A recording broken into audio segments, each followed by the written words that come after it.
Good morning, good afternoon, good evening, my friends. Welcome to our PMP exam situational camp. This is where we take a stern look at situational questions. We're going to be taking a look at questions from the PMI's infamous mock exam. Take a look at questions from the Praizion mock exam as well. And by the time you're done, you will be getting into the right mindset for analyzing questions, for looking at questions, for weeding out extraneous options. So why don't we go ahead and get started with a very, very basic question set here.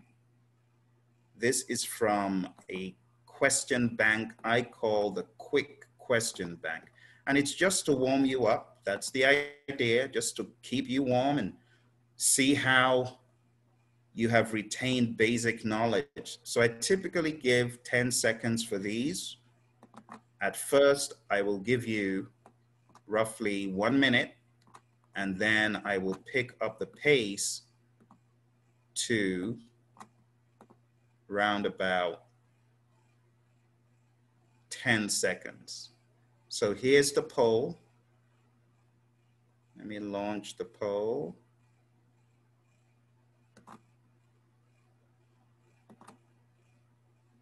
Okay, there we go. Let's launch the poll. Now, those of you who have pop-ups enabled, you can see pop-ups, you'll see the poll smack dab in the middle of the screen, but you can move the poll to the left or the right. So if it's obstructing your view of the question, just move it. So it should have appeared. Go ahead, choose an option. If you cannot see a poll, you can feel free to write your questions down and just have it in the back of your mind. This is what I'm going with. If you want, you can actually chat them into me as well in the private chat, not in the public chat, but in the private chat. All right, let's take a look at this first easy question. You ready? I usually give a countdown when I'm about to end it.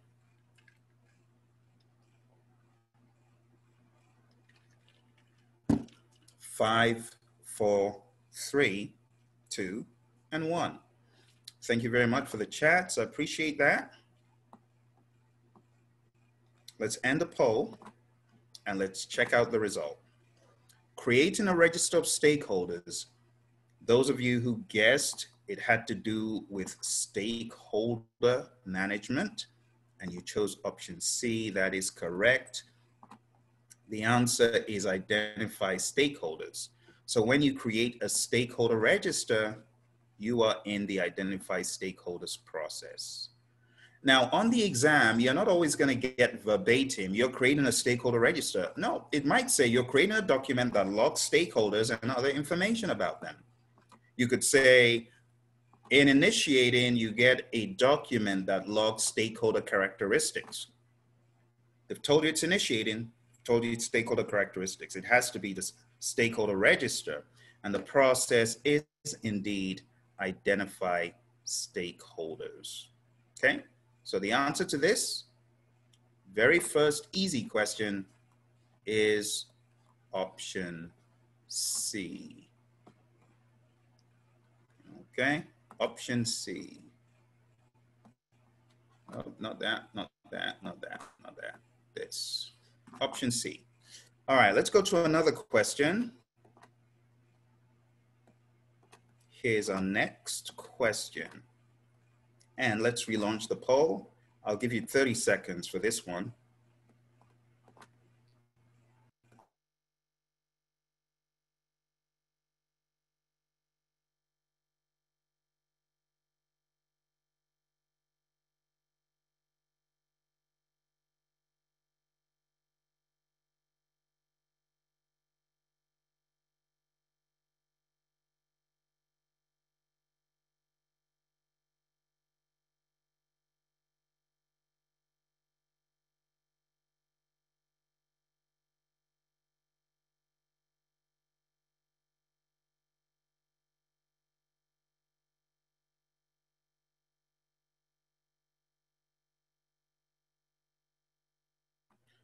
All right, my friends, 3, 2, and 1. All right, I know some of you just got done studying scheduling.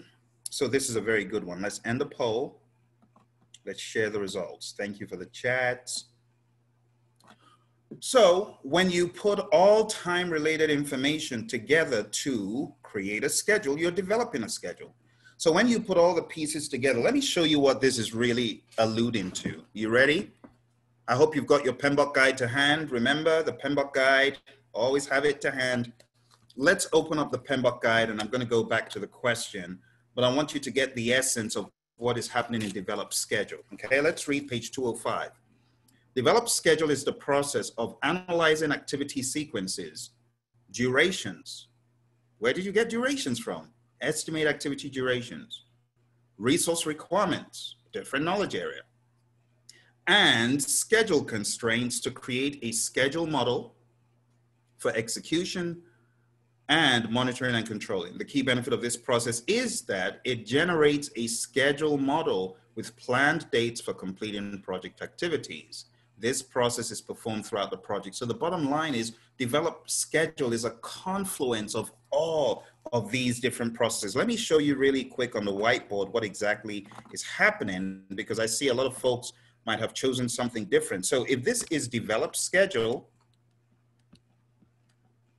is a confluence of many things. Let's look at figure 6-14, page 205. What do you see? What is going in there? Activity attributes. What else? Activity list. What else?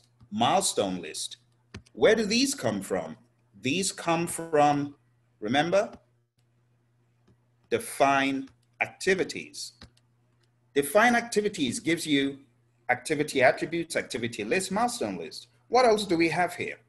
We also have, coming from another process, duration estimates.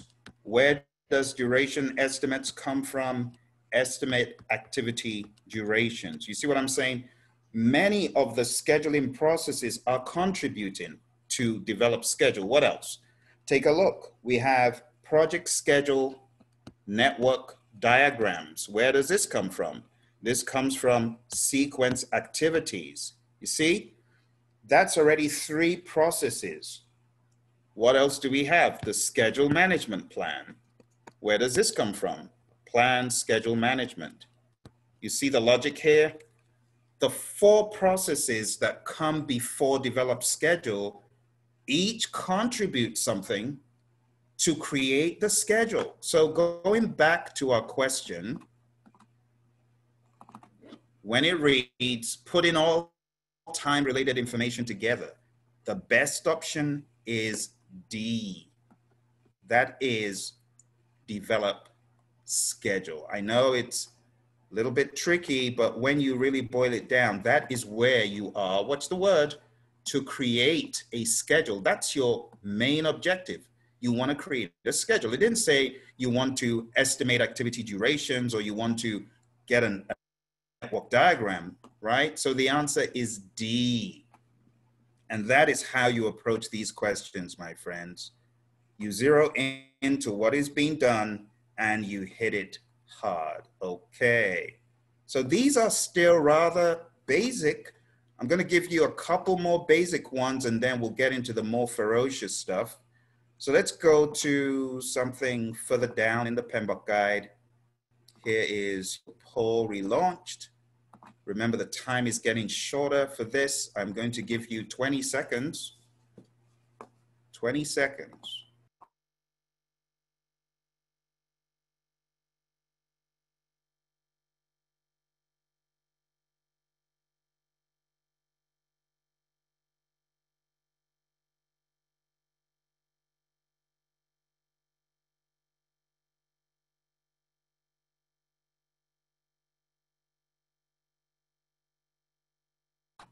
All right, my friends, 3, 2, 1. Very good. I'm really glad you're all in the zone, chucking in those answers on time, on point. That's exactly what I'm looking for. This is a real sprint, my friend. You know, we got 2 hours and I have a boatload of stuff. So this is just the beginning. All right, let's end the poll. Let's share the results. Majority have gone with D, and that is perform quantitative risk analysis. And indeed, that is the correct option to choose. It is perform quantitative risk analysis. How do we know that? Well, it says finding probability times impact in dollars. You do not do that in perform qualitative. Perform qualitative does not use dollars. It uses a scale that is qualitative in nature and may not mean anything when you compare it to projects in a different firm. However, dollars to dollars, that's quantitative. $5 in my firm is $5 in your firm. So it's quantitative. And the answer is D. That is where we think about the aggregate effect. Now, if you follow me again, because there's a lot to learn as we go through these questions. I want to show you the top of the waves of quantitative risk analysis and its uniqueness. So let's go to page 435. On page 435, you can see a decision tree. What do you see in the decision tree? Dollars, hundreds of millions of dollars.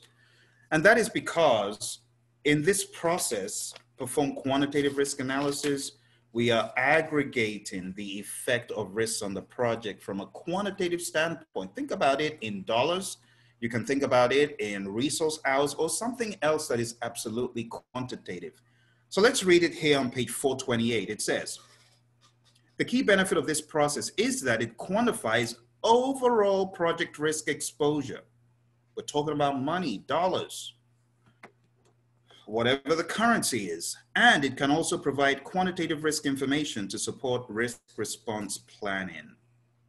Let's read the opening. It says, this is the process of numerically analyzing the combined effect of identified individual project risks and other sources of uncertainty. So you're trying to aggregate that amount. That is what you do in perform quantitative risk analysis. Okay, there's just one more from the namby-pamby set. I call it the easy set. Let's go to our final one. Here we go. And here is your poll relaunched. I'm going to give you 15 seconds for this one.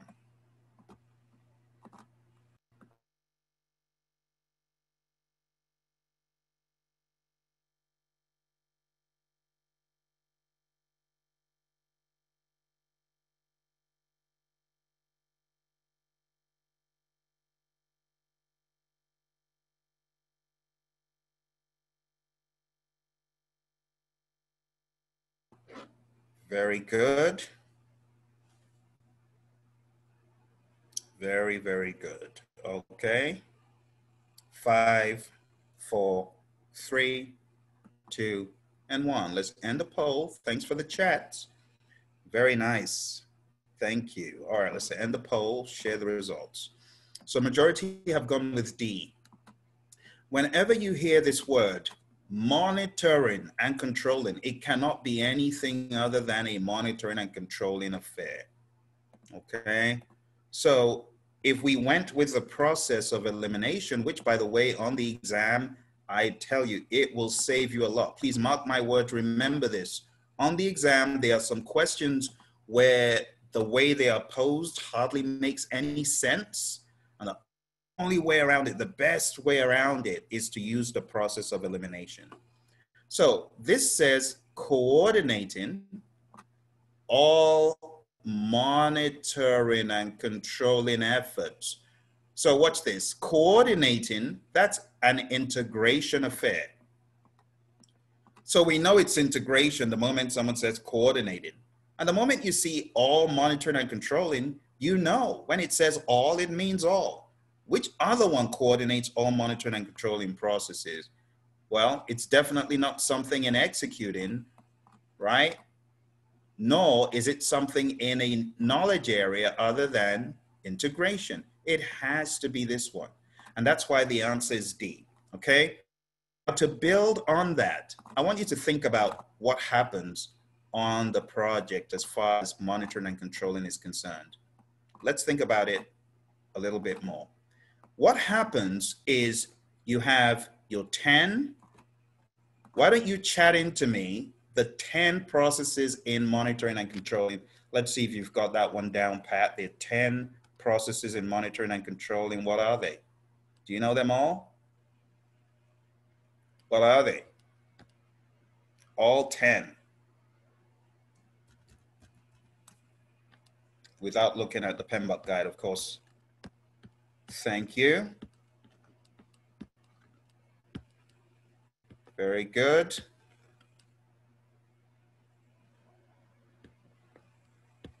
Thank you. It's coming along. Keep them coming, keep them coming. Very good. Thank you, Phil. Thank you. Thank you, Beline. I see that.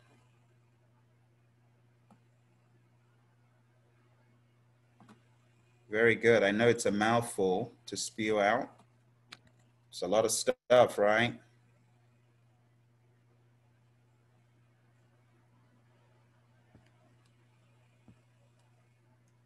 Come on now. Don't quit. Come on. Come on. Remember, it's Labor Day. You're meant to have some energy for me. Come on now. Come on. Thank you, Angela. Come on.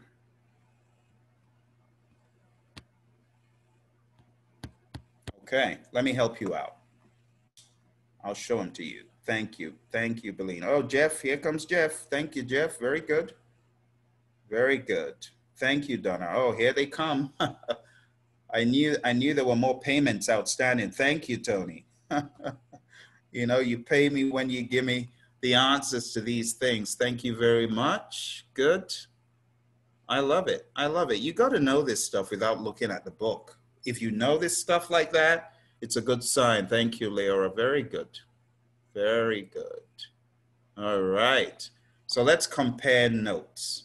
Let's compare notes. Let me show you what I'm doing over here. So we have validate scope, control scope, but of course we didn't forget perform integrated change control, or the chief of them all, monitor and control project work, right? So why is this one that I'm going to frame in blue, this one? Why do we say there's such a big deal about this one and not this one? The reason is each one of these is going to give you a core ingredient that goes into monitor and control project work to be refined and presented in a coherent way. I'm talking about work performance information. Work performance information comes from all of these, not this, but all of the other ones. It goes into monitor and control project work. And that helps you craft your work performance report, which is very important to stakeholders, to management. There's no way you work in a company and you're working on thousands and millions of dollars of project and you don't report on status. That's why work performance reporting is so important. You need to know what part of the report your stakeholders are most interested in. What report do they want? Then you got to tailor the report. And where do we tailor the report? Does anyone remember where we create ad hoc reports and other cutouts of the major report? Does anyone remember where we do that? Where do we create our ad hoc reports? Thank you, Tony. That is very correct. Who else knows? Where do we create our offshoot reports? Ad hoc reports, custom reports. Does anyone remember? Okay, let's go to the PMP guide real quick. I want to show you this as well. This is all setting you up for the crazy PMI mock questions. When we hit them, we're going to hit them with force because we would have warmed up good. All right, so let's go to page 385 in the PMP guide. Thank you, Beline. That is very correct. Page 385, what does it say? Let's go to the third to the last line. While work performance reports are the output of the monitor and control project work process, this process, managed communications, develops ad hoc reports. You see that? Ad hoc reports. project presentations, blogs, and other types of communication about the project. So it's one thing for us to do a work performance report, but it needs to go to manage communications. And that's where we're going to give stakeholders cutouts of the major big report, if any. It's not on every project, but on some projects you need to do that. All right, very well done, my friend. So let's go back and take a look at what we were discussing in the very beginning before we got here. So we were taking a look at that question that read, coordinating all monitoring and controlling efforts across the project, this one. And the answer is monitor and control project work.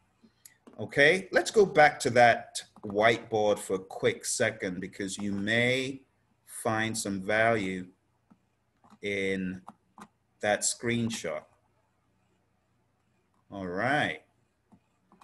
So when I come out of here, if I'm able to open up my folder, I will share such screenshots with you, hopefully later on, or you could just take the screenshot as you see it. All right, namby-pamby questions. Namby-pamby questions pretty much done. Let's just kick the tires one time for a 5-second question. 5 seconds. You know this. Come on now. 1, 2, 3, 4, 5. Okay, let's end the poll. All right, so my friends, very important you can distinguish between process groups and knowledge areas. This just said how many process groups are there? There are 5: initiating, planning, executing, monitoring and controlling, and closing. You got to get the process groups straight. Do not confuse them with knowledge areas, okay? The answer is there are 5 process groups, okay? 5, okay? Good. I know some of you are still trying to get used to the content, but by the time you're done, you'll know what you're getting into. All right, here's the next one, the next namby-pamby for 5 seconds. How many knowledge areas are there? 5-second question, so ridiculously easy. You wish all the questions on the exam were like this. Very good. 3, 2, and 1. Let's end it. All right, so my friends, there are 10 knowledge areas, okay? And the mnemonic, I saw 6 chipmunks quietly roasting coffee, reading poetry stories. I saw 6 chipmunks. I saw 6 chipmunks quietly roasting coffee. Think about that, it's a crazy visual. Reading poetry stories. They snuck into Starbucks. They brought in their stereo system and they made a lot of noise. Crazy chipmunks. By the way, they can be very destructive. They can be. All right, so my friends, we are done getting you warmed up. That was just namby-pamby stuff just to get you into the zone. Now we are doubling down and cranking up the heat. We're going into the situational strategy. This is where it gets a little bit intermediate, and it's going to get cranked up to advanced by the time we're done. All right, now, if nothing else, I want you to have a calm mindset on your exam. Seriously, I know a lot of you may struggle with being nervous about the exam, scared of the exam. Honestly, trust me, don't be. It's not worth it. What is my advice for day 1? Of the exam? Of course, day 1 is the final day of the exam. My advice to you is to have a calm mindset. Please believe me on this one. Look, I've got things that make me happy around here. So I typically do not drink anything out of a can that has an exceedingly high amount of calories. You know, the sugar stuff, I avoid it. But these make me happy. They make me happy. That's why I'm always drinking them. This one, not particularly, but it's okay. It's okay. But there are certain mineral waters that make me happy. Why am I telling you this crazy story? You need to be happy going into the exam. Look, be happy. Have your favorite meal. Should I come clean? Should I just be honest? I'm very health conscious, but there is one item on the menu at IHOP that is so decadently ridiculous. It makes my taste buds come alive. It makes me happy. If I was going to take the PMP exam tomorrow, guess what I would eat today? That with my favorite mineral water. Now, don't ask me what it is. I'm not going to share the secret, Phil's secret happy meal. But seriously, for you, you need to be cool, confident, collected, composed, comfortable. Now, wait. Don't say Phil asked me to get inebriated. That's not what I'm asking you to do. Because I know for some of you, the percent content, the percent on that bottle it's up there. That's not what I'm telling you to do. You still need your wits about you, okay? But seriously, jokes apart, do this for yourself. Do it for your buddy Phil. You know I'm your biggest cheerleader. I'm rooting for you. You need to be cool, confident, collected, composed, and comfortable. You need to have a calm mindset. Whatever you need to do to get your mind calm, please do it. And also know when to cut off. Some people keep going till 12 midnight. They've got an exam at 8. It doesn't make sense. Come on now. Watch a movie, do something fun, relax your mind, please. All the heavy lifting, do it days before the day before, okay? So if I'm taking my exam on Wednesday, I shouldn't be grinding like a madman on Tuesday. You get what I'm saying? You need to turn it off. Secondly, you need to be aware and action ready. You know what awareness is? Like right now, lots of you are right on the edge of the seat. You're listening to everything I'm saying. You're fully focused. But there's some other people that are finding it hard to focus. No, you got to be fully focused on your exam. You have no choice. That's the only thing you're going to be doing. But I want you to practice the art of being aware. Why? Because the exam will throw nonsense at you from time to time, and you just need to have your game on. You need to be aware. You need to know what to do next. You need to be action ready. For example, on my exam, the questions were crazy. I got to 20. Guess how much time had gone when I got to question 20? 1 hour. Can you imagine that craziness? I'd done 20 questions in 1 hour.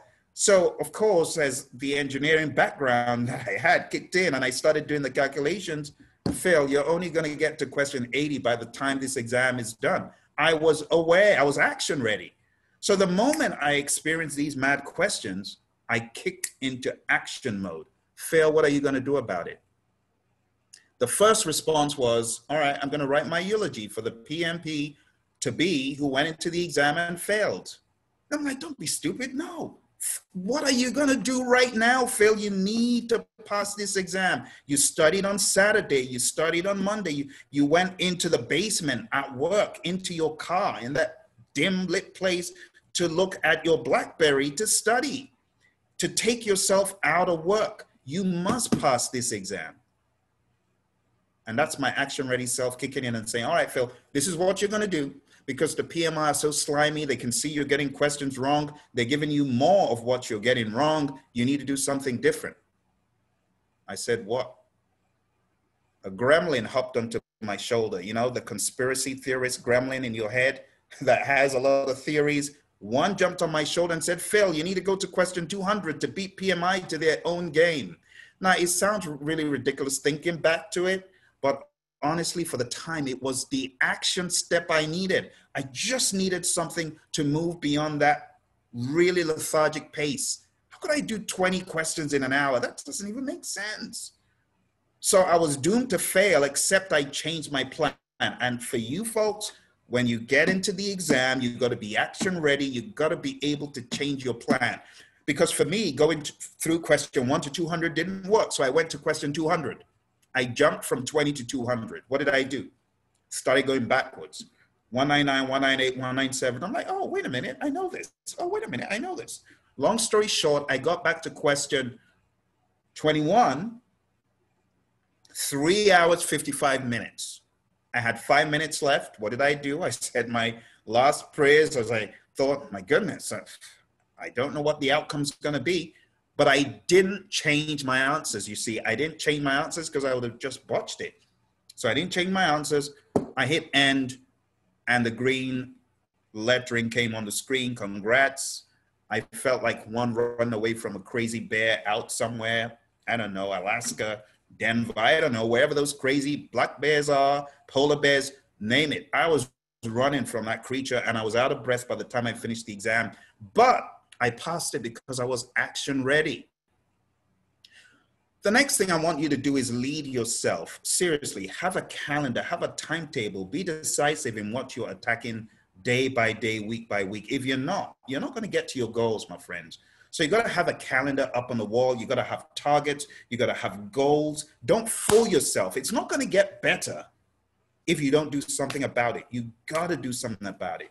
You got to put that calendar on your wall. You got to put in the energy and the effort. Even when it feels like you're about to collapse, say, I've got to put in some time. I've got to put in some energy. Because honestly, some of us just keep on giving ourselves excuses.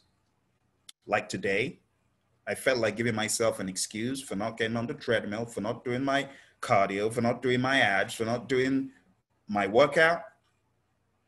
You know, and I engage my trainer 3 days a week, but the other 4, I'm left to my own devices. And I felt like not doing it, but I said, no, you got to do it. And that's how you need to treat the PMP. You got to get your workout every single day, my friends. All right. What else should you do? Be mindful of your resources. So on the exam, what is your major resource? Time. What is your major resource? Energy. If you're getting into the exam and you're spending 5 minutes on a question, you're doing the wrong thing. So you got to have a calm mindset, cool, calm, collected, action aware, action ready. And then you got to remember, less is more.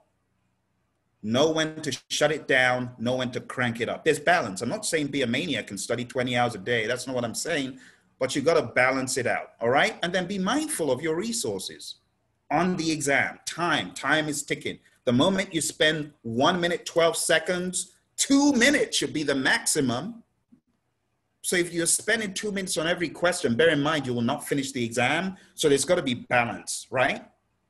You got to say, okay, 1 minute, 12 for this one, 20 seconds for that one. Then I can spend 2 minutes on that one, maybe. Then I can spend maybe 1 minute, 30 seconds. But honestly, a question taking you more than 2 minutes, it's a signal to move on quick. In fact, 1 minute, 12 seconds, if you're not at that pace, trouble. You got to get used to just moving along. Like when you're looking at the question, if it's a brick wall, leave it alone, find your gimmies. Your gimmies are all over the test. By the time you've read the guide, done what you should, your gimmies, trust me, they are hiding on the test. All right, and you need to find your gimmies. So that is my 2 cents for your PMP exam journey. Now, in this next section, we're going to explore initiating questions. Remember, the exam is broken down into 5. Initiating, planning, executing, monitoring, and controlling, and closing. But it's not a literal breakout. The questions are all over the place. All over the place. It's like a fisherman that grabbed a bunch of fish and you got all sorts of fish. Catfish, tilapia, all sorts of them struggling in the net. That's how the questions are. They're all over the place. Sardines.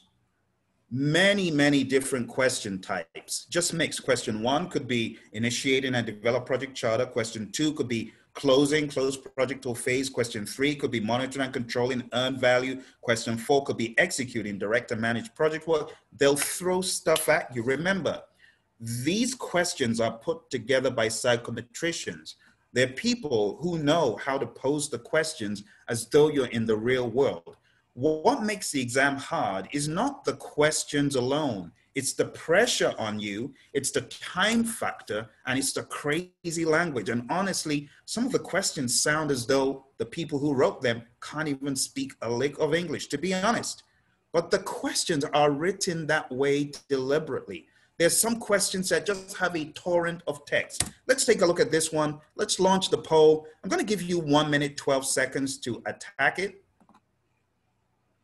We'll take a look at the answers at the end. This might be familiar to some of you that have been through this curriculum.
Ten seconds left.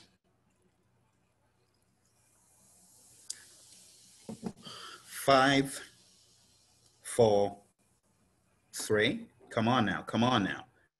So this is training. You just got to say, that's it. I'm going with this. Take a best guess.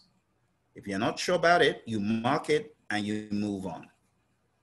Okay? 5, 4, 3, 2, 1. Thank you very much. Let's end the poll and let's share the results. So, majority of folks are tending towards D, but let's read and see if there's something else it could be. So follow along. I will annotate this. I'm going to make some markings on it for clarity purposes. You are the project coordinator working along the PMO on the business document commonly used to formalize project authorization. Okay?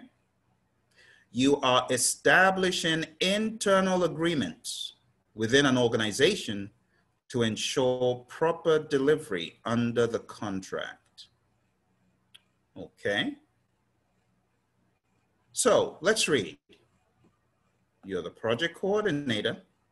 You're working along with the PMO on the business document. Which business document is most commonly used to formalize project authorization? That's the question. What do you think? Which business document? Remember, the PMI, they're very particular. When they say business document, they mean business document. When they say business document, they mean business document. Why don't you follow me down to page 30? Let's take a look at a couple of business documents on page 30. So if you take a look at page 30, the first one here is project business case. You see that? Project business case. Turn the page to 29. Let's go back one page to page 29. The title of page 29 is Project Management Business Documents. See that? The project manager needs to ensure that the project management approach captures the intent of business documents. And in that table 1-5, what do you see?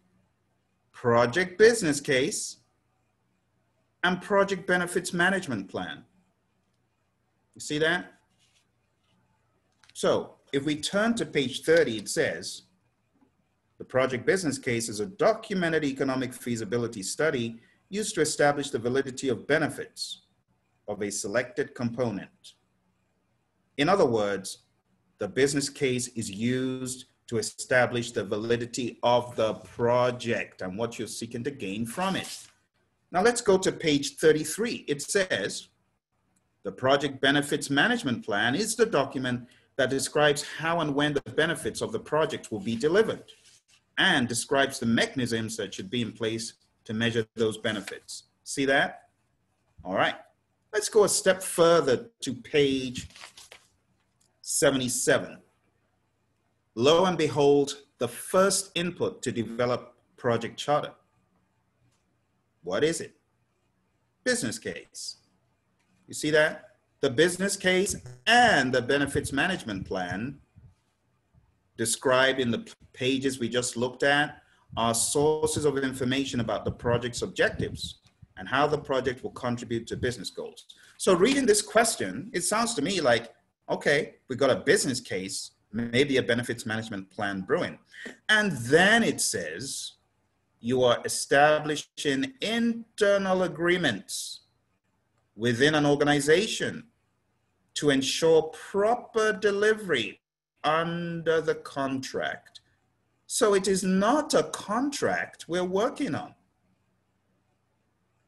You see, we're establishing internal agreements to ensure proper delivery under the contract that has already been developed, obviously.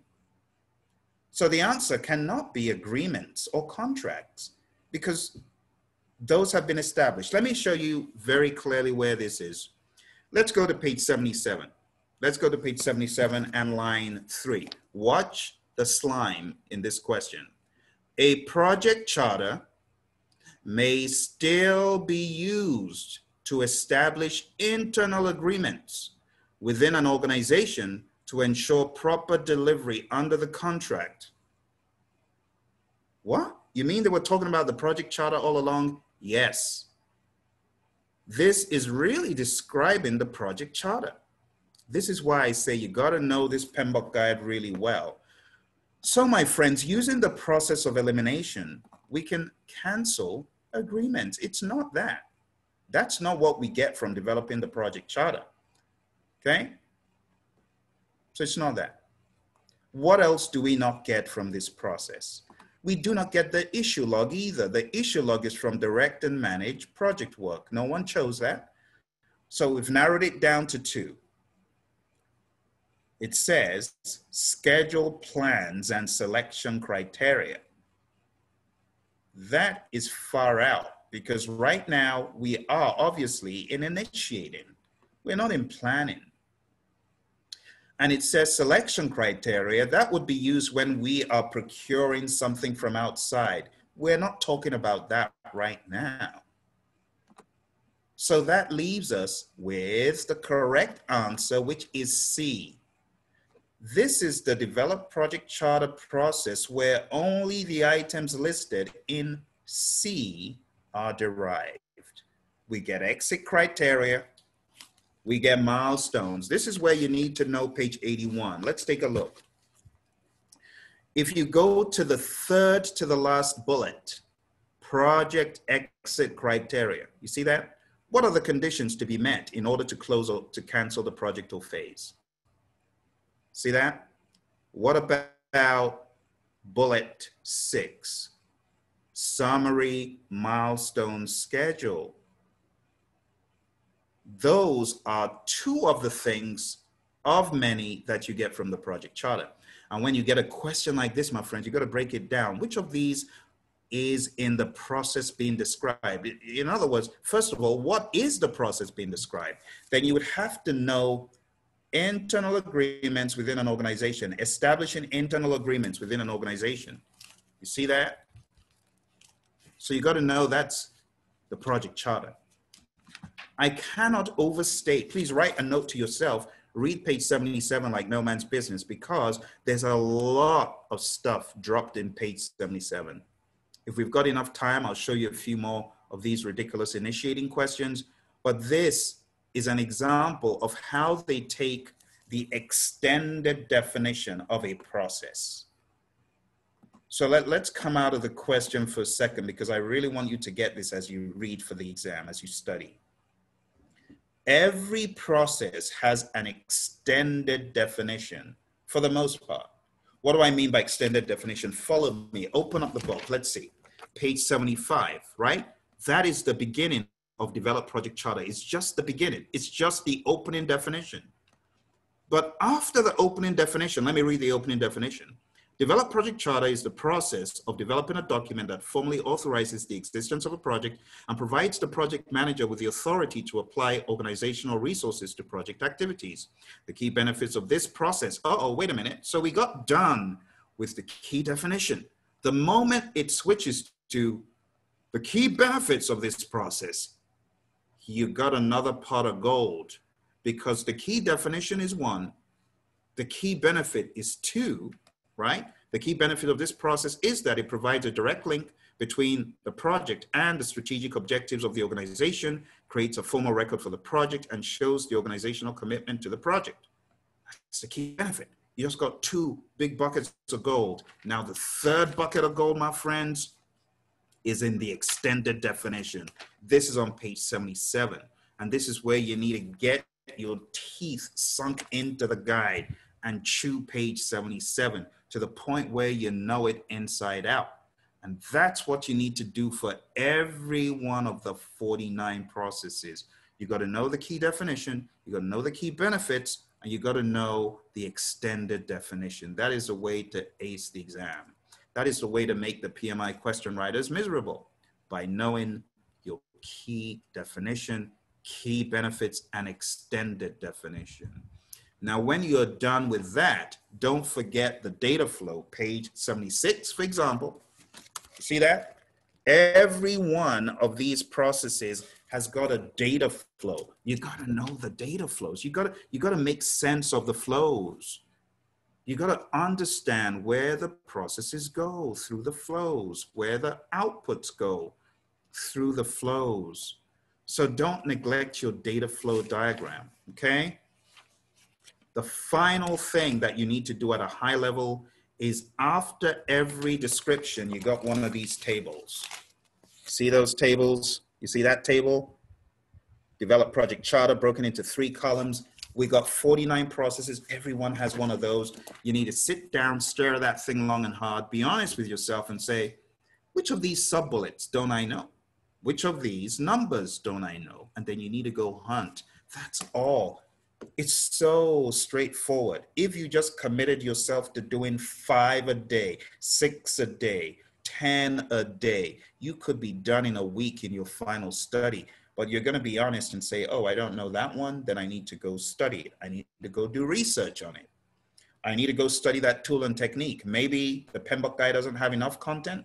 Well, if you're one of our students, maybe you've got the Essentials book, or maybe you just go to asq.org, right?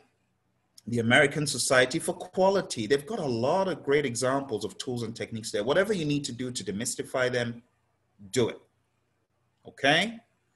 Very important. So going back to our question, my friends, if you're able to unravel the process, likely you'll be able to detect which of these is not an output of the process. Let's go to planning. So we're done with initiating. Let's go to planning. You're kind of getting the idea of how this is going to be. I'm going to show you a question for a process group, and then I'm going to ask you to solve it in less than 1 minute, 30 seconds.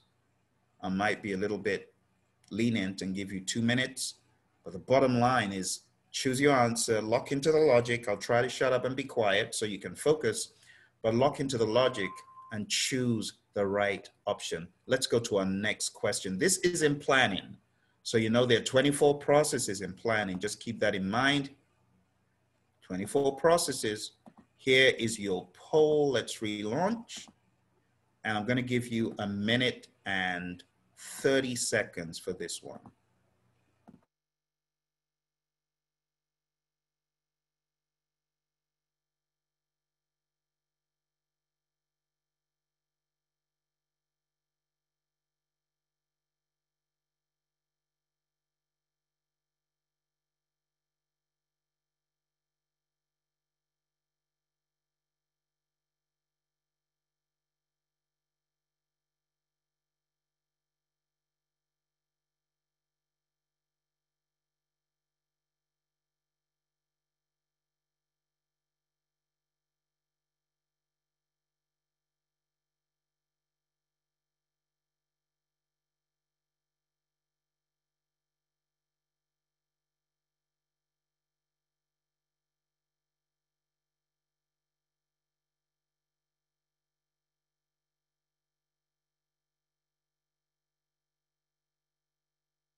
10 seconds.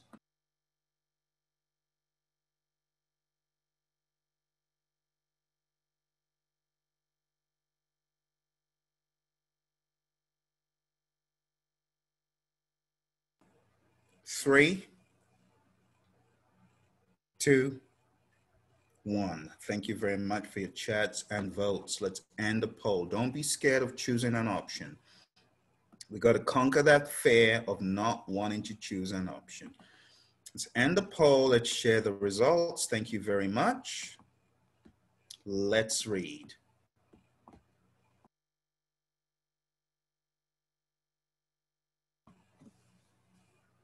You are the project manager on a high visibility project involving several subcontractors. You observe that team members are accepting a significant number of requested changes to the service specs with little attention to the contract, delivery method, payment terms. When questioned, the team members reply that the changes are relatively minor cost. Which plans or documents should you review with the team? So let's think about it. What is the problem here? Is the problem that they are accepting a significant number of change requests? It says, watch the question, accepting a significant number of requested changes, see that, to the service specs. But that's not the problem. You know what the problem is? What are they not doing? It comes in the next sentence. With little attention to the contract, delivery method / payment terms. So they accepting a significant number of requested changes with little attention to the contract delivery method and payment terms. Where can we find details about this contract delivery method? Are you seeing the train coming now? Where will we get information about payment terms? The answer to this, my friends, is in 12.1. 12.1, follow me to page 476.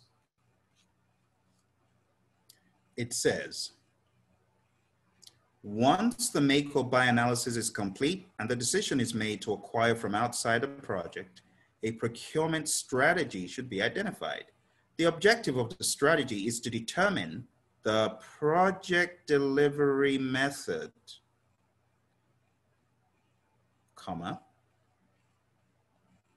the type of legally binding agreements, another comma, and how the procurement will advance through the procurement phases. Oh, the type of legally binding agreement, that means the payment terms. So if we take a look at the bullets, we see delivery method, contract, payment terms, and procurement phases. Oh, I see. So the problem is they are not paying attention to the procurement strategy. This is a question from your friends at the PMI. We did not write this. This is from them. And the logic is team members should pay more attention to the procurement strategy, which contains these items. So you could actually say this is a definition question where they're testing you. Do you know what is in this document? And there are many, many, many questions, my friends, like that.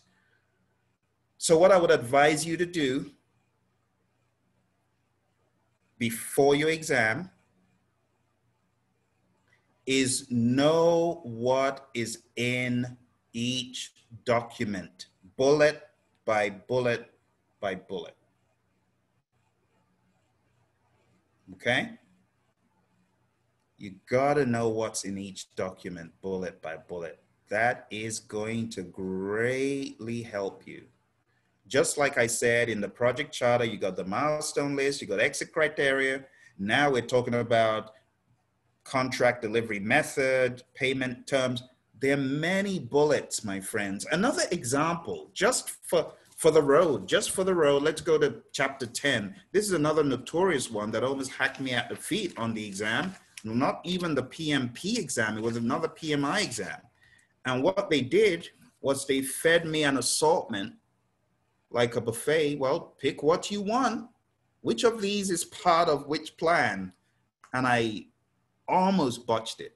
But at the last minute, I said, I'm going with that. And when I got out of the exam and looked, I got it right. Thank goodness. But it was like an eeny, meeny, miny, mo moment because I hadn't read the bullet. So this one, page 377, the communications management plan.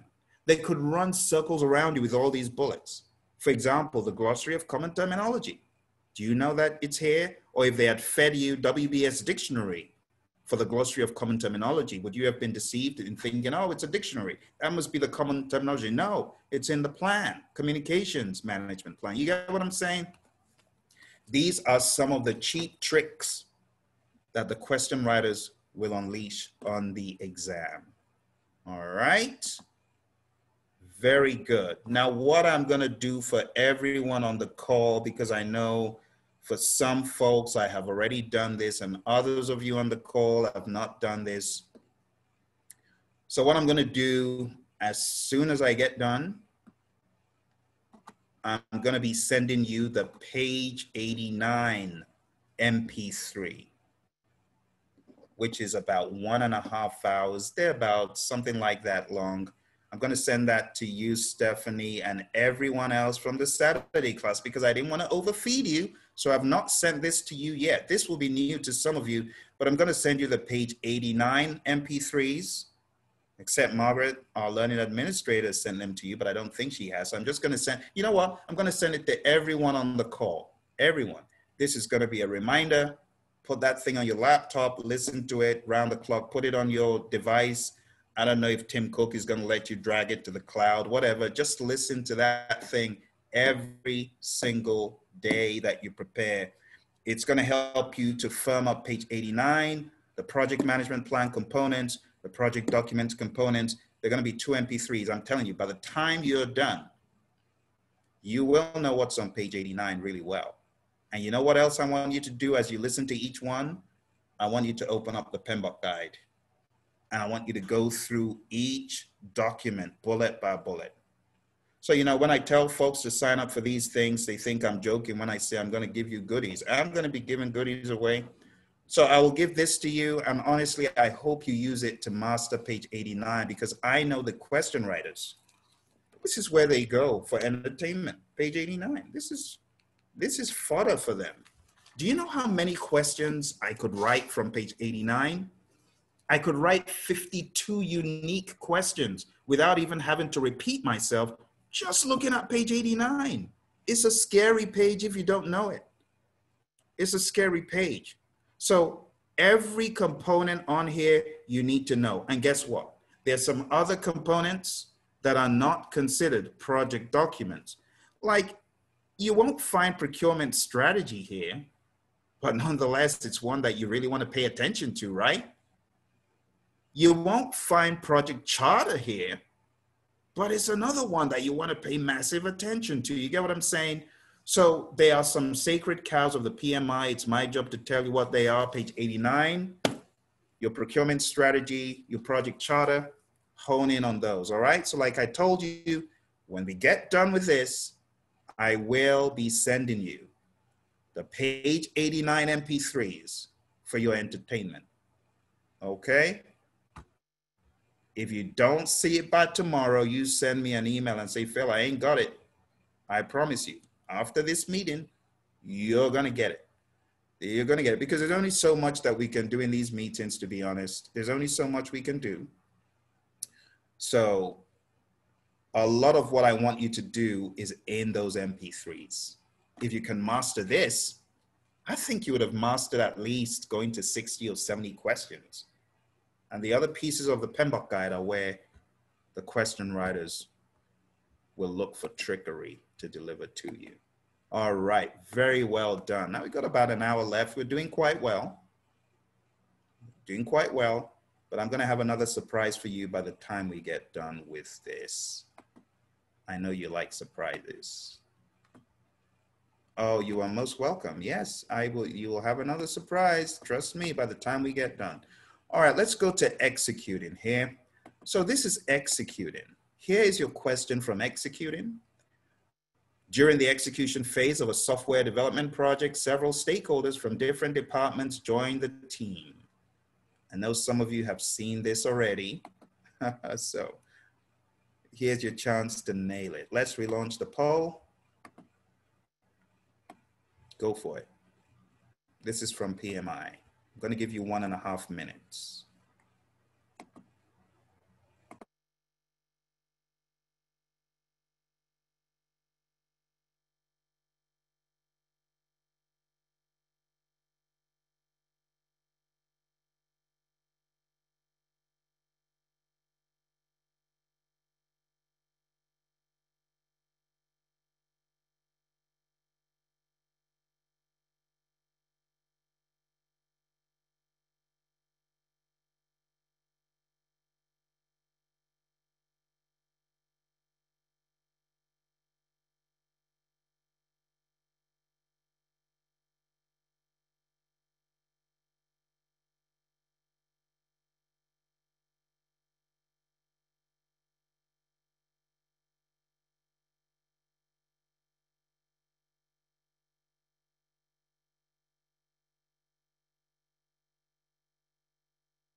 Rounding up,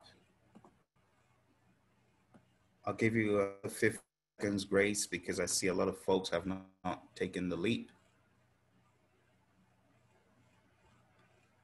Take the leap. 5, 4, 3, 2, 1. All right. Let's end the poll. I hope everyone has taken a stab or written it down, and let's share the results. So what you're seeing in a lot of these questions that I've been giving you is what I call the PMI gremlin factor. You got gremlins all over the place. And honestly, these questions, they are like gremlins. They're not very nice. They're really unpleasant questions. I have to be honest. These are very unpleasant questions. And you're seeing the trend that we're getting them wrong. And you know what? I like that. I like getting questions wrong before we get into the PMP exam. Don't miss the point now. Let's get it twisted. I see people feeling sad. What are you feeling sad about? This is the right place to get questions wrong so that we can correct our focus, my friends. So as you take any mock exam, you need to be happy you're getting them wrong. You know, there's a question we took a few minutes ago. One person got it right. You should be happy you got it wrong. Trust me. Trust me. All right. So let's read. This is another one that majority got wrong. Okay, I'll just be honest up front. Now let's read. During the execution phase of a software development project, several stakeholders, several stakeholders from different departments joined the team. Okay. Well, maybe this one isn't so bad. Maybe we didn't get it wrong. What should the project manager update first? Should we update the risk register first? No. There's nothing wrong in updating a risk register, but not first. For that reason, we are going to cancel option A. The first thing that we do is very specific. The first thing we do should not be to update a scope management plan, because this has nothing to do with scope per se, at least not right now. And it has nothing to do with schedule right now. We might discover that. But the first thing it touches, in the absence of stakeholder register and stakeholder management plan, or stakeholder engagement plan as we call it, the best answer is B. So you did, many of you get it right. Woohoo! For those that didn't get it right, seriously, don't sweat it. You're gonna do well. Just have this attitude of, okay, I got this wrong. Now I know why I got it wrong. It's not a bad thing to do, but it's not the first thing. So what should the project manager update first? It's the communications management plan. You might even say it's the stakeholder register, and then the stakeholder engagement plan, and then the communications management plan. Okay? Just look at them in that perspective. Okay. You have done really, really well. We are going to about 1/4 past the first hour, and we've got 3 tiers of these questions. Right now, we're just getting to the end of the first tier. You've done really well.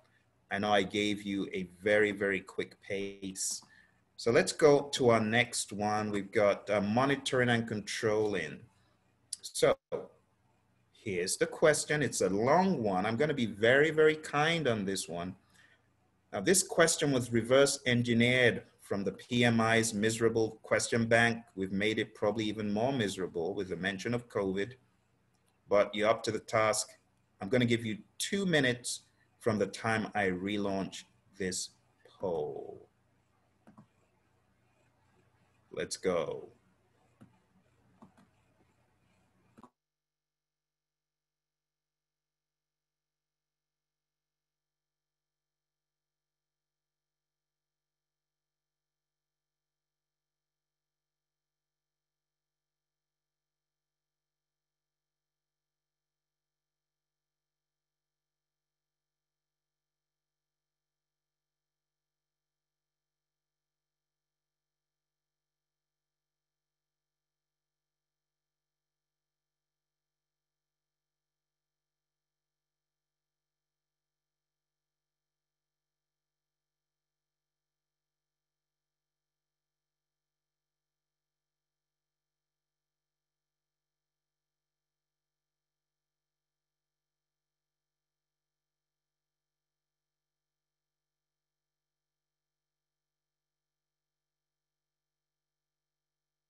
All right, my friends.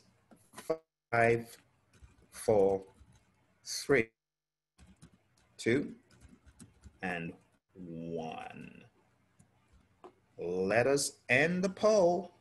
It's very, very polarized here. Let's share the results. All right. So you see where it stands. It reminds me of the show Who Wants to Be a Millionaire, where you ask the audience what the audience thinks, and the audience chimes in with the answer. Well, let's read and see if the audience majority is actually correct on this one. You were selected as the project manager on a food services industry project. You learned that a new COVID-19 law and regulation. Now let's highlight that for a quick second. Law and regulation, which will affect all food industry businesses and how employees work, is expected to be passed. So we already know we're in the food services industry, and this is going to affect our industry. And it's going to be passed within the next 7 months. So if this is January, by July, we should have been expecting that this is going to be passed. Your project is to launch a new product expected to be complete within 6 months. All right. So our project will be done in June. All right. This is in the next 7 months. So let's say we launch our product in June. What happens in July though? It said it will affect all food industry businesses. All means all. Okay. This new product would not meet the requirements. Uh-oh, double trouble. So we're going to get it done in June, but then it will not meet the requirements of the proposed legislation if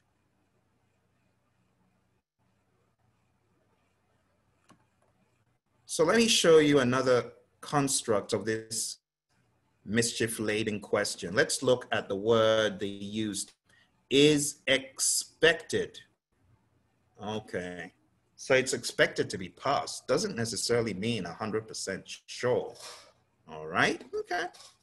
So you're not 100% sure if this is gonna pass, but what happens if it does is the question. So what should you do?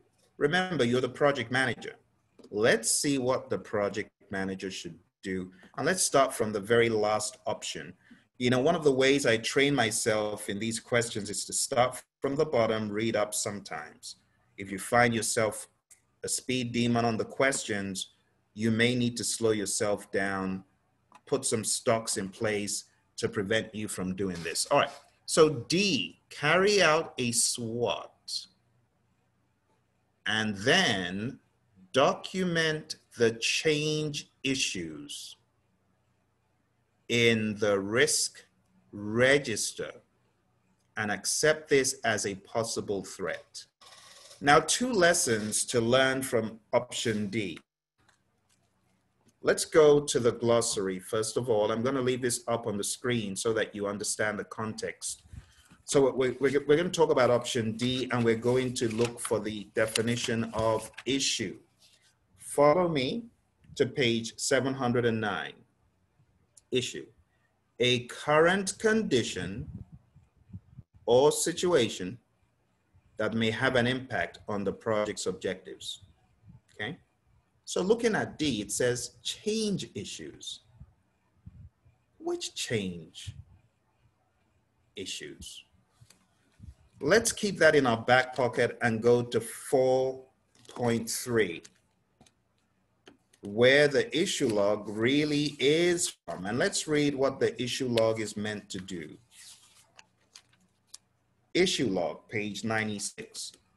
Throughout the life cycle of a project, the project manager will normally face problems, gaps, inconsistencies, or conflicts that occur unexpectedly, and that requires some action so they do not impact the project performance.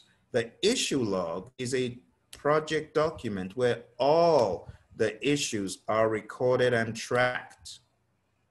Data on issues may include issue type, who raised the issue and when, description, priority, who is assigned to the issue, target resolution date, status, and final solution. The issue log will help the project manager effectively track and manage issues, ensuring they are investigated and resolved. The issue log is created for the first time as an output of this process, direct and manage project work. Although issues may happen at any time during the project, the issue log is updated as a result of the monitoring and controlling activities throughout the project's life cycle. So it's like an oxymoron here. First of all, they say carry out as strengths, weaknesses, opportunities, and threats. No, we don't need to do that. This is kind of overkill. And then they talk about change issues, which is muddying the waters, change and issues together. Doesn't make sense. And they're telling us to do this in the risk register. Let's go to 11.2 just to clarify what should be in the risk register. All right, trust me, this is helping you, trust me. All right, let's go to page 417, 417. The risk register captures details of identified individual project risks. The results of performed qualitative risk analysis, plan risk responses, implement risk responses, and monitor risks are recorded in the risk register as those processes are conducted throughout the project. Let's take a look at what it contains. It says the risk register may include list of identified risks, not issues, potential risk owners, list of potential risk responses. On those grounds, we're going to eliminate D because it's muddying the waters, talking about change issues and risks together. So this doesn't fly. The language does not gel enough. It's too confused. Let's look at option C. Through close project or phase, cancel the project until the legislation comes into effect. So think about it. You're in January, your project is due to be done in June, legislation will kick in July. What are you going to gain by canceling the project? One, that's one. Two, as the project manager, you are not allowed to cancel a project. It's not in your power to. It will be the project sponsor, the steering committee, change control board may decide, or portfolio steering committee from a much higher level may add some value to the discussion of canceling a project. But it won't be the project manager that stands up and say, oh, let's cancel the project. No. No. So think about it again. Cancel the project. It didn't even say put it on hold. Cancel the project until the legislation comes into effect. Is speaking from both sides of the question's mouth. We cannot choose that. It's confused. Project manager does not cancel the project. It's not in your jurisdiction to do that. Let's look at option C.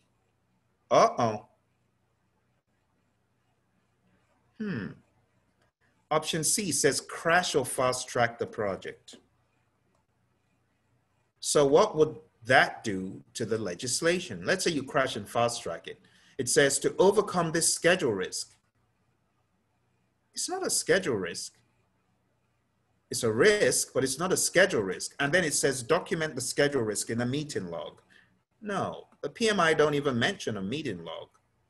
So you don't need to crash or fast track this, because whatever happens, you will get to July. And even if you got done in February on this project, guess what? The legislation is going to be waiting for you. Oh, this was manufactured in February. Yeah, but we still need it to meet FDA rules and regulations. You get what I'm saying? So my friends, with all that said, the answer is A.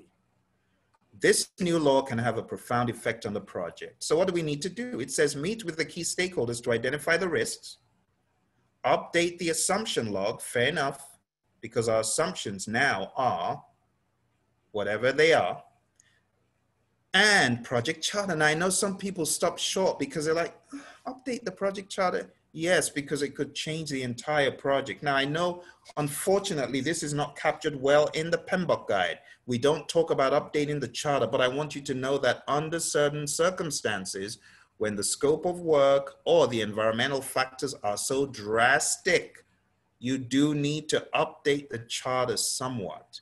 And unfortunately, it's not captured well enough, but they give you a hint to this. Let me show you. Let me show you the little hint. Page 75. Let's read.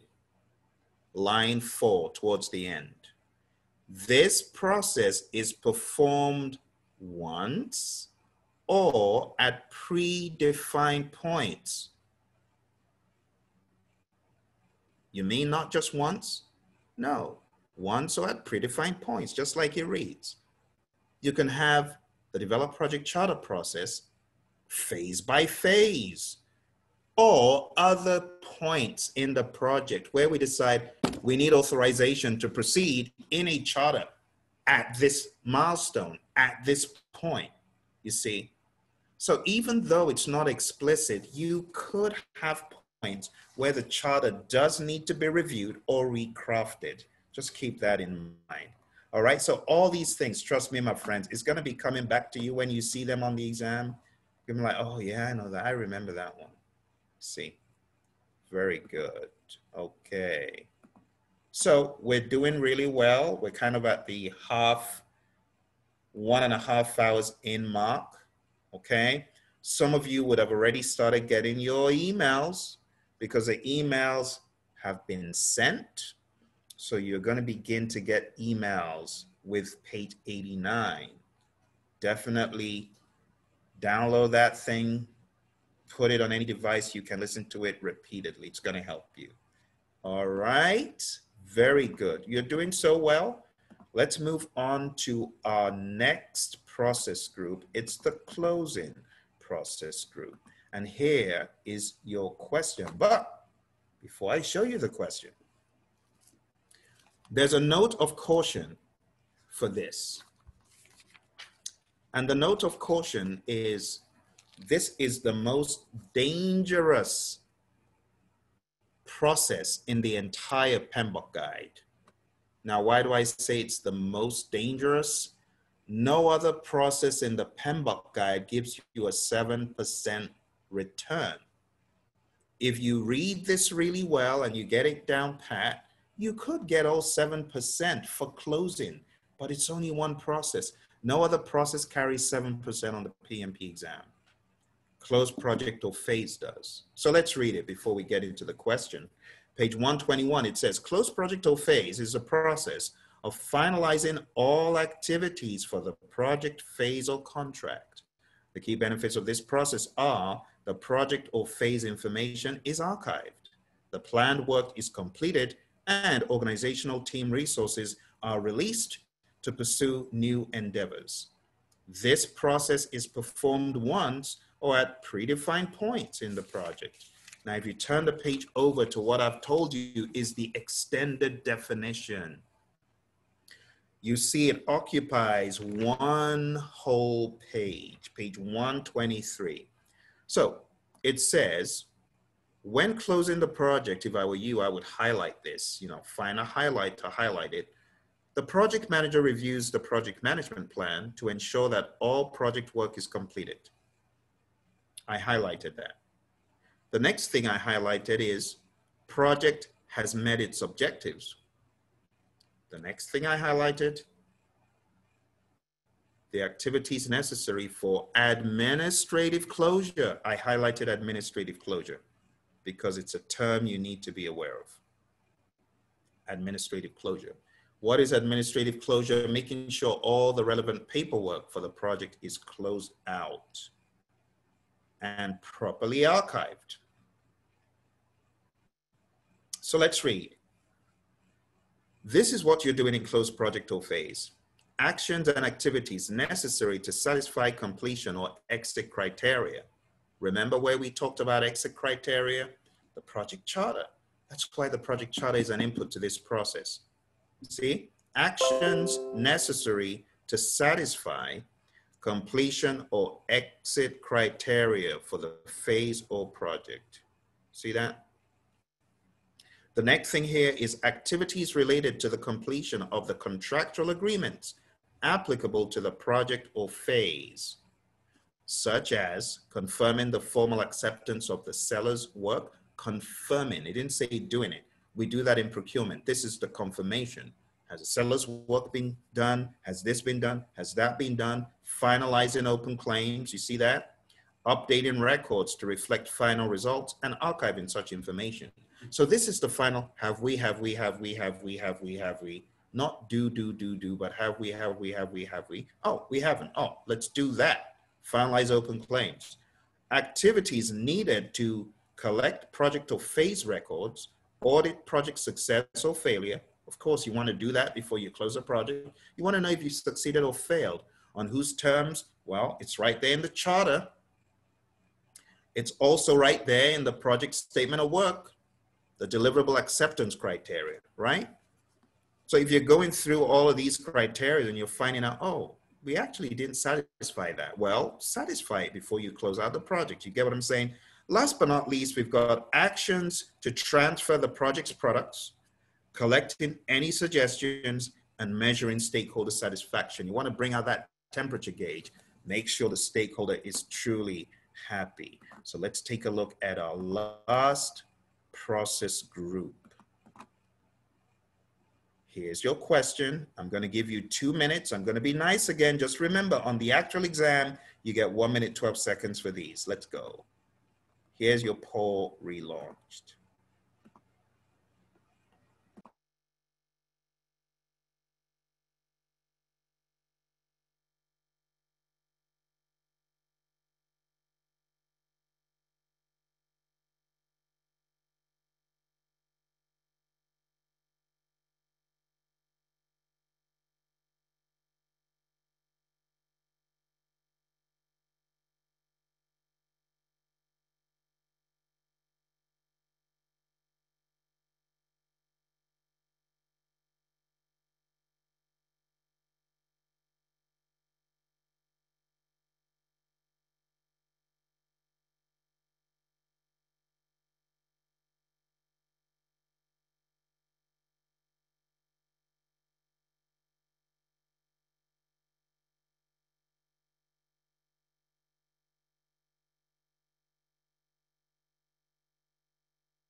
Okie dokie.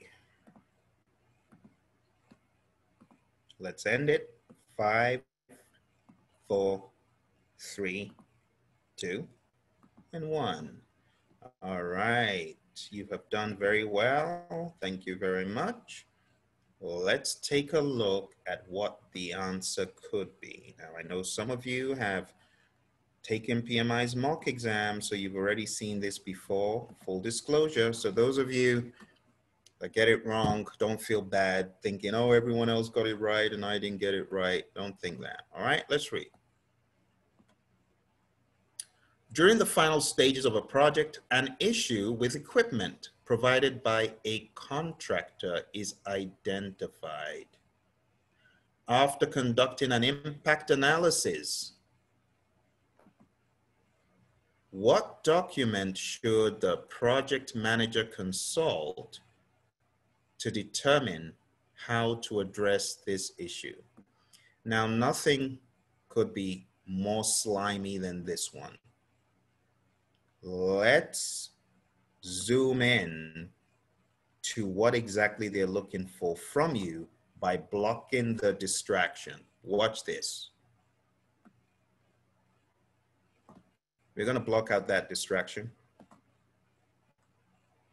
Let's block it out. Let's assume it doesn't exist.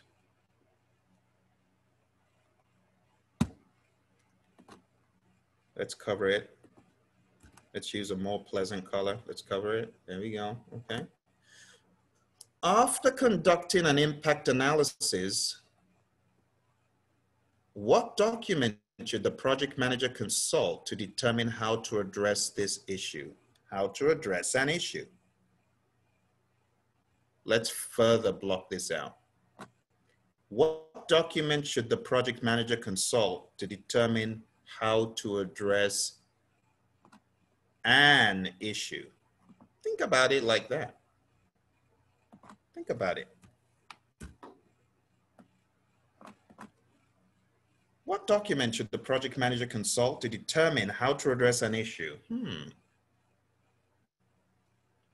Which issue? So does the issue log tell me how to address an issue? No, it just documents issues. Oh, okay. Well, in that case, I'm going to disqualify a number of these things because they don't tell me how to address an issue. So if it's an issue, it's not going to be in the communications management plan.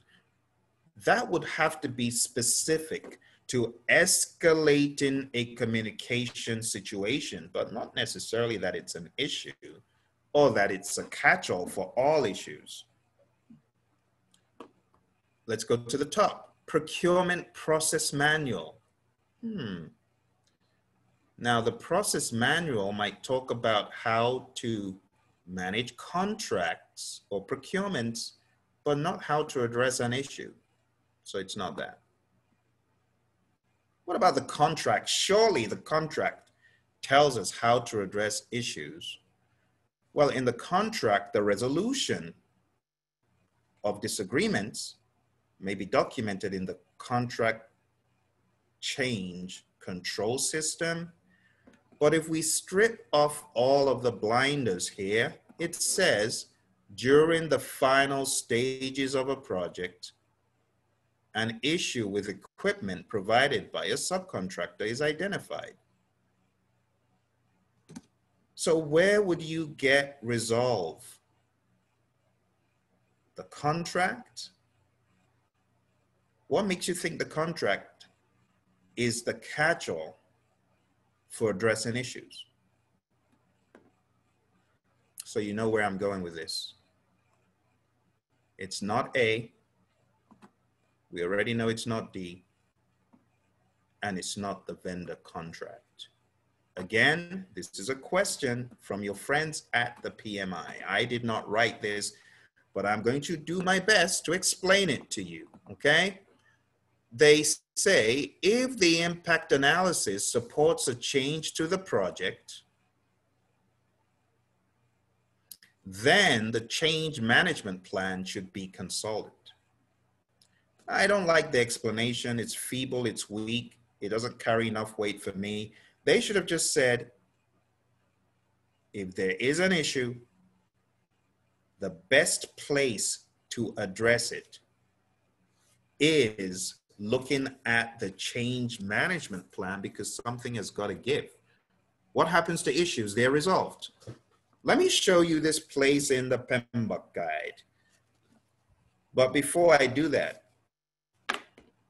I also wanted to alert you to another good piece of news. Not only am I going to give you the page 89 with all the project documents, MP3 download, I have decided I am going to be giving you a second MP3. Now this MP3 I'm giving you is going to have this baddie in there. It's mentioned, it's the change management plan. And that tells me we need to get all of these project management plan components down tighter. So within the next 10, 15 minutes, you're also going to receive an email with the project management plan components, and one of which is this. But let's take a quick read. I want to show you something on page 96. Let's go to page 96. Watch this, watch the narrative. Page 96. A change request is a formal proposal to modify any document, deliverable, or baseline. Watch this, watch this, watch this. Highlight this. When issues are found while project work is being performed, change requests can be submitted. which may modify project policies or procedures, project or product scope, project cost, budget, project schedule, or quality of the project or product results. Other change requests cover the needed preventive or corrective actions to forestall negative impact later in the project. Isn't that what this question is about? It is. Any project stakeholder may request a change. Change requests are processed for review and disposition through the Perform Integrated Change Control process. Change requests can be initiated from inside or outside the project, and they can be optional or legally/contractually mandated. Change requests may include corrective action, preventive action, you see those bullets, defect repair, or updates. So all of that to say the answer is C. Come back, C. I'm showing it to you. The answer is C. And this question is from none other than your slimy neighborhood, PMI. That's what they do. That's what they specialize in. Now, to be fair to the PMI, let me be fair to them because I'm always beating them over the head a lot to keep them straight, you know, because I like fairness. To keep them straight, they have to keep the exam health at a particular level. If the exam is too easy, you're not going to like it. It's going to be valueless. If it's too difficult, again, it's going to be too much. So there's a healthy place on the chart where the PMI keep the question health. In my mind, a lot of these questions are too difficult for the actual PMP exam, but they are written in the same spirit of the sleazy question writers. You get what I'm saying? Now, they're just doing their job. I use a lot of colorful language to describe them, but they're just doing their job. But be rest assured that every question on the PMP exam has been vetted and validated by hundreds and hundreds of people. So a student of mine over a decade ago said, Phil, I cannot tell you the questions I saw, but I was one of the question writers. And this student who told me this, her area is communications. That's what she studied. That's what she specialized in. So I can only imagine the poor students facing the horrible questions she wrote. But she was one of my students, but she told me, oh, we passed the questions across from one writer to another. Everybody looks at the questions and we look at the healthy state for the question. And then we actually put them into production to test them on guinea pigs.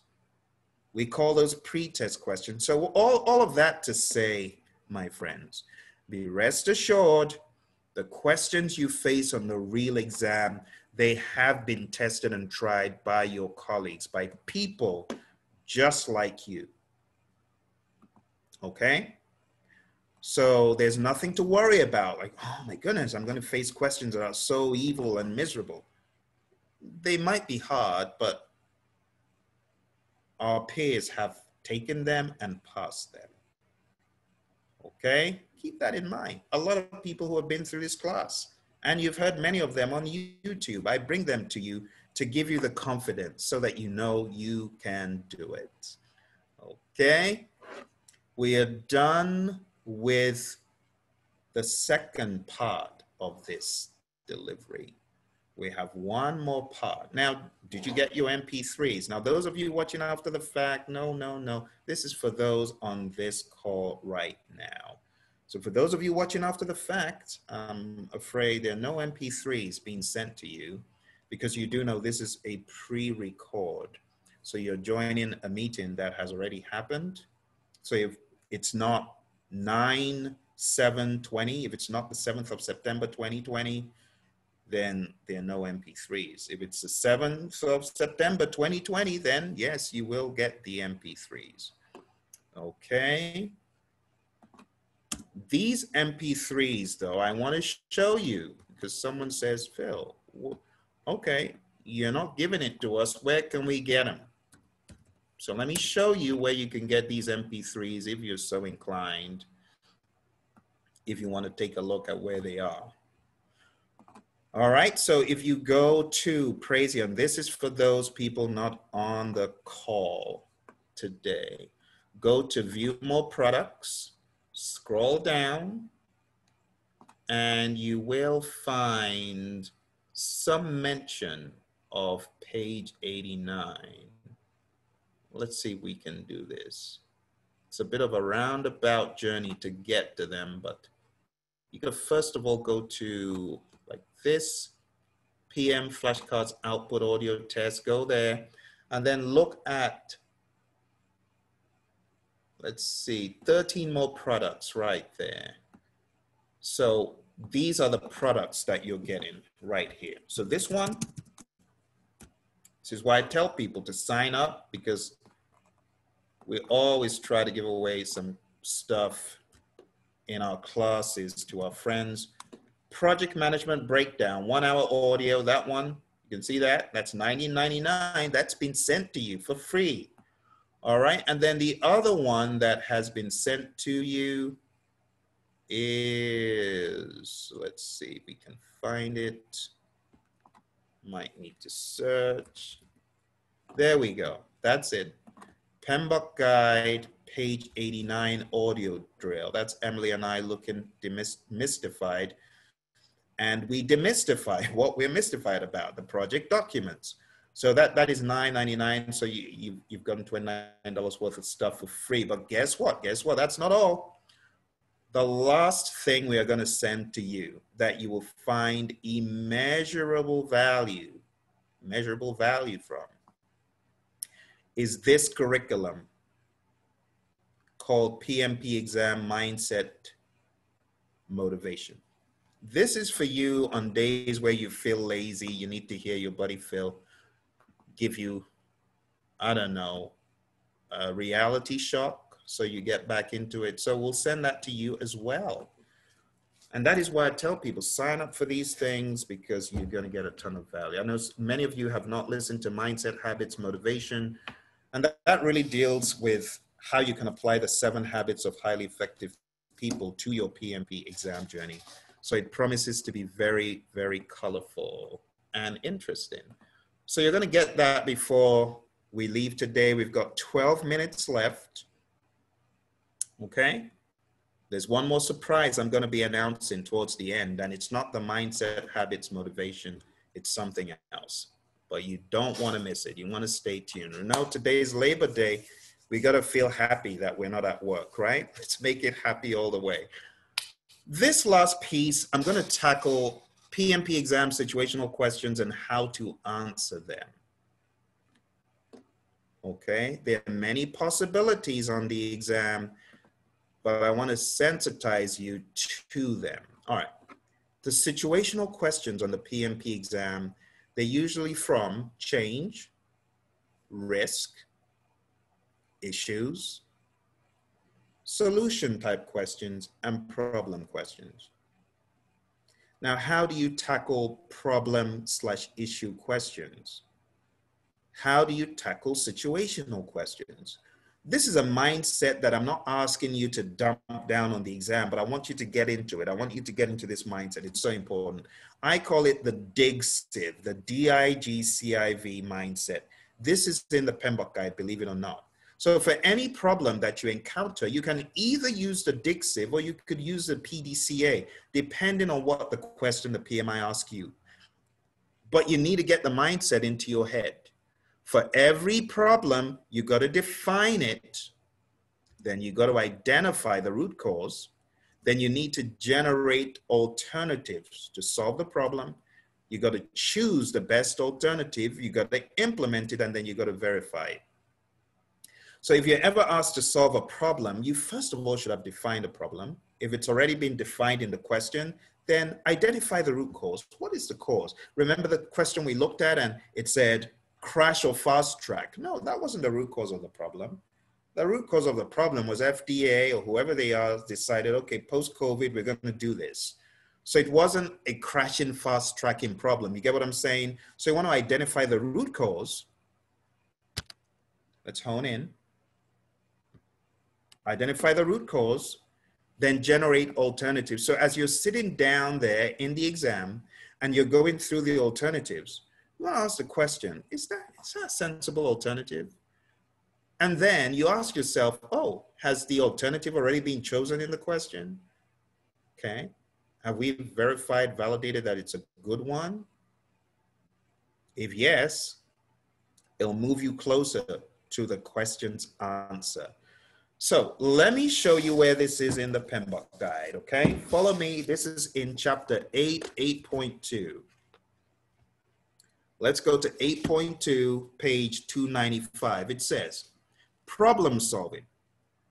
Problem solving, let's go to line 5. Problem solving methods generally include the following elements: defining the problem, identifying the root cause, generating possible solutions, choosing the best solution, implementing the solution, and verifying solution effectiveness.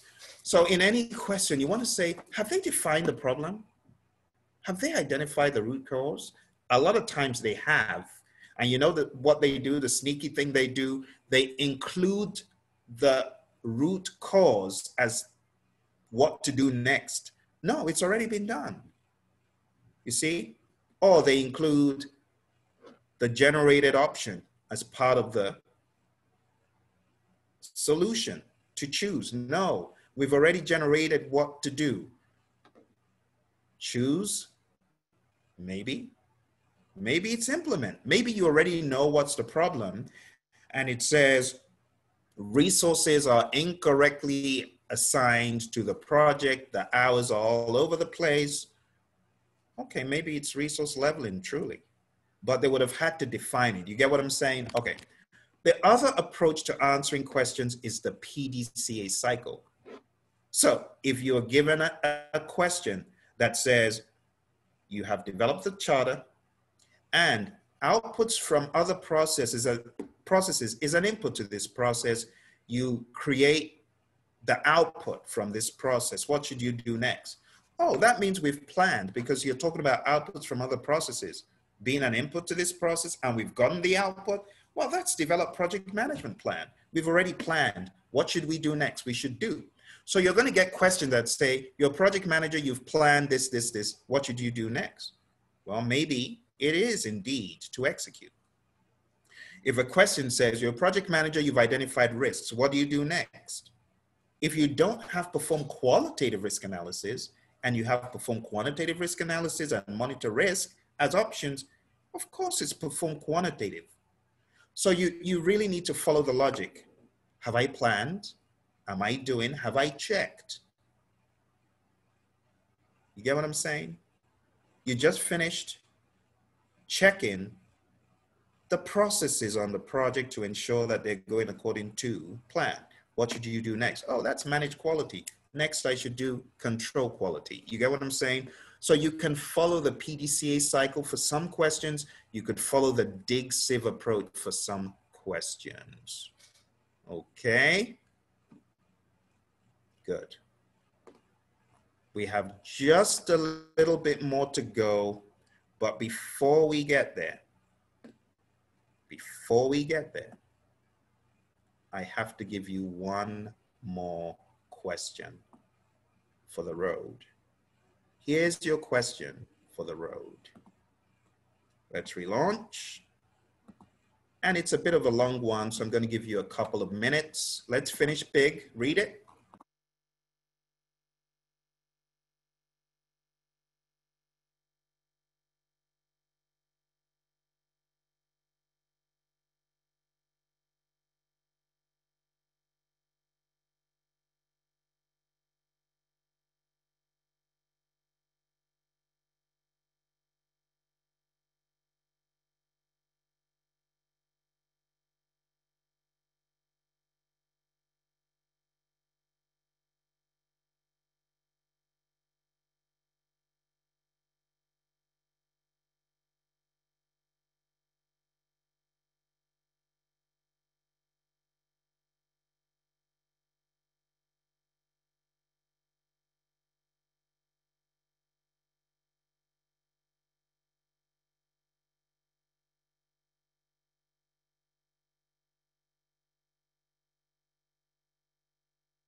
All right, my friends, I believe our time is pretty much up. All right, have you chosen it? 3, 2, and 1. Okay, there's a very, very simple solution to this. Very simple. And I just want to call your attention to the fact that we actually did have this meeting to go till 15 past the hour. I'm going to be showing you one more surprise for you to take advantage of before we go. So don't run off or you might miss it. And it's a very important one. All right. So by now you should have gotten 3 emails with 3 different surprises. You've got page 89 project documents. You've got page 89 project management plan. You got mindset, habits, motivation. Listen to it around the clock. It'll kick you into gear on days where you feel I cannot do anything else. Okay. All right. So let's end the poll and let's share the results. So taking a look at this, you're the project manager in a small project. A team member informs you that there's a variance. Let's highlight that. That is a key word. A variance between actual versus planned system speed. You're surprised because this performance measurement, okay, was not identified during the planning phase of the project. The project manager evaluates whether the variance requires a response. Oh, okay. So with all of these keywords, variance, performance measurement, evaluation, come on now. You know, it cannot be planning. Because when we talk about a variance, there has to be actuals. Closing is not a likely suspect because by then it's already too late. So we wouldn't be doing this in closing. See, it says a variance between actual and planned. Let's go to our PMP guide and let's read where variance analysis is talked about. Let's read it, let's read it, let's read it. Page 725. Variance analysis, a technique for determining the cause and degree of difference between baseline, so baseline must already be done, and actual performance. So baseline is done and actual performance is done in executing. We're not in closing. The project is still live. That's why we're interested in this. The answer is monitoring and controlling. Another one from your friends at PMI. Monitor and control is the phase you are in when you are comparing the planned results with the actual results. So I know some of you have probably taken this and you remember the answer that PMI gave you. Very good. Awesome. Okay. Great job. Okay. All right. Let's go back to tie this up. I gave 15 minutes of grace for a reason. 15 minutes of grace for a reason. Okay. This is some insight into the world of Agile. That's right. The world of Agile. I also have news to share with you that this evening's situational camp will be made available to you in recording format. But on top of that, if you wanted to go through another batch of crazy questions, I'm going to give you an offer, which people watching after the fact will not know. So my friends, we are now at the end of the session. In a bid to keep our secrets guarded, there's a chunk of what we discussed. You will not see it in the recording, okay? Just to backtrack, the 2 questions we talked about. We talked about this question, where the answer was a sprint. And we talked about this question where the answer was team. Agile is a team effort. This describes Agile. Okay, so let me officially end the recording and end the session by saying thank you very much for joining me. Next week, we have a second dose, and don't worry, I'm going to show you how to get there. But next week, we have a second dose of this. The website where you're going to be able to get this is pmradio.org. And it's going to be available to you as soon as we get done, okay? We'll end the recording. We'll talk some more. Thank you and see you soon, hopefully. Bye for now.